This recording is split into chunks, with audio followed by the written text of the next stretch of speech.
French prosecutors have asked that a ban on holding public office be upheld for far-right leader Marine Le Pen, who's seeking to appeal an earlier conviction for embezzling EU funds.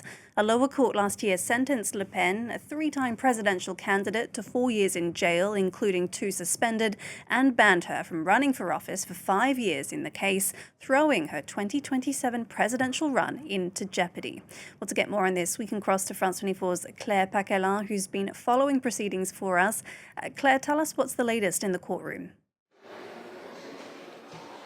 The 2 prosecutors in this trial are laying out to the courtroom why they think that all of the defendants, including Marine Le Pen, should be convicted, and they have also confirmed that they will be requesting sentences which include banning certain members of those who are on trial from running for office. What we don't yet know, and we'll find out later on in the afternoon, is how long those bans would be. Now, of course, it's up to the judge to make the final decision on this. These are the prosecutors who make their recommendations. This happens in French criminal trials. Towards the end of the trial, the prosecutors make very precise recommendations, but of course it will be up to the judge to make the final ruling, and we understand that will come by the summer. So the magistrates involved in this case will take some time to deliberate. It's a very complicated case, so we're not expecting to get any possible convictions or sentencing until the summer.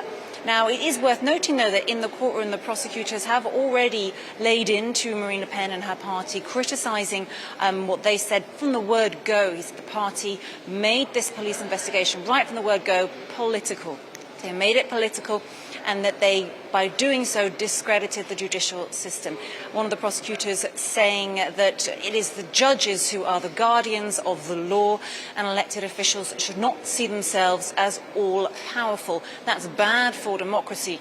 That's bad for the country. One of the prosecutors also noting that some of the magistrates involved in the first trial, who gave that ruling just nearly a year ago now, some of them have received threats and insults on social networks. He also says you don't need to be highly knowledgeable. This is one of the prosecutors speaking earlier on in the courtroom, said you don't need to be highly knowledgeable to understand that it is not okay for EU money that's destined for European members of Parliament to be used by national parties for their national activities. Now, Marine Le Pen, of course, maintaining earlier on in this trial that if any kind of offence was made, that she and her party were unaware. If any offence was made, of course, she is hoping for an acquittal.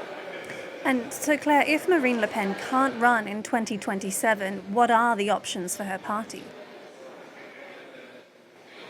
If she can't run, now, of course, the first strategy of the party is to A, get her acquitted, or B, if that doesn't happen, shorten that 5-year sentence that made that she was ineligible to run for the next 5 years, which, of course, for the next presidential election is scheduled for spring 2027. So that would take her completely out of the race, and she is the front runner in that race at the moment.